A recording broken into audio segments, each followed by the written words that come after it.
Hello everyone, welcome back.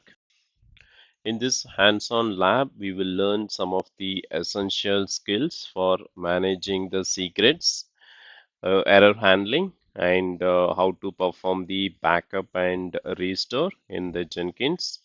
So these are the critical skills for securely managing the sensitive information and ensuring our CI/CD pipeline runs smoothly so that we can also safeguard our systems against any failures. So we will be seeing some of the real world scenario so that we'll get some confidence in managing the CI/CD pipelines with the Jenkins.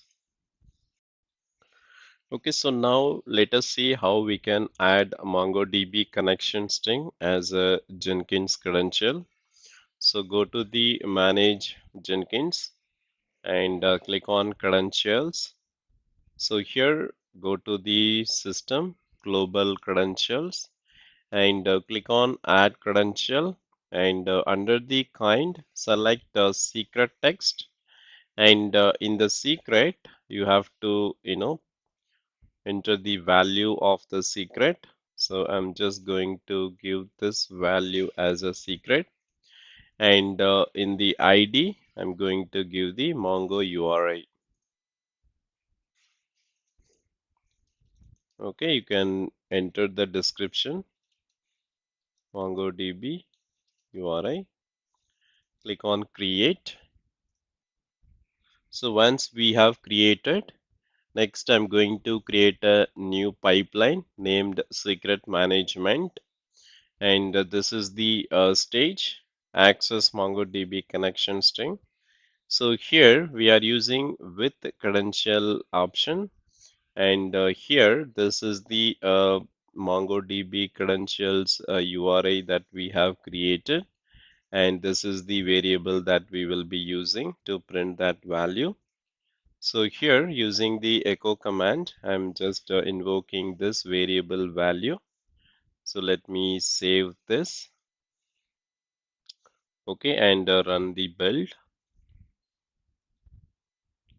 Okay, if you click on go to console output, and you can see that we are getting that value of the variable. So here the stage also completed successfully. So that is how we can create the credentials and ensuring the value are passed securely instead of directly exposing or hard coded in the pipeline. Okay, so next we will see how to implement error handling in a Jenkins pipeline using the catch error. So typically in Jenkins pipeline, if any error occurs in any of the stage, the pipeline will get halt unless we have implemented any error handling mechanism. For example, a catch error enables us to define how the pipeline should behave, even if there are any stages that encounter issues. So we can also mark the stage as unstable instead of completely failing the build, or we can also proceed to the next stage even if the current stage is failed. And using the log and analyze the options, we can maintain the pipeline continuity. So these are the benefits we can get by using this catch error. So let us set up the pipeline to simulate this catch error. So here, creating this pipeline using the error handling, we will be, passing this options in the test stage. As you can see, the catch error, and it will not fail the entire build. Instead, it will just only mark this particular stage as failed, and then mark the build result as unstable, and then it will move on to the next stage, deploy. Okay, so now let me save this.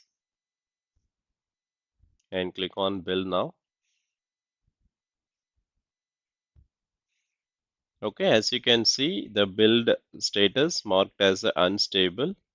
So if you go to the open blue ocean, so here this stage is completed successfully. And the test stage, we are intentionally exiting with the exit error code 1. But typically, the Jenkins pipeline would skip the rest of the stages if there is a failure in a particular stage. But here, we wanted to just failing this particular stage, and then it would continue to the next stage. So here, using the catch error block, we are just failing the stage and continuing the remaining stages. So here we are specifying the stage, the build result, what we needs to be set up. As you can see here this is green, and in the test stage we are mentioning the build result unstable and the stage result failure, and the deploy stage would continue once this is failed also. But in case if we didn't specify the catch error block, then what will happen? So since it is exit with error code 1, the stage will be marked as a fail, and it will skip the rest of the stages as well. So the entire build will get failed. So to avoid that, we are marking only this test stage as a failure, and then it will continue with the remaining stages. Okay, so that's all in this video, and I will see you in the next one. Thank you.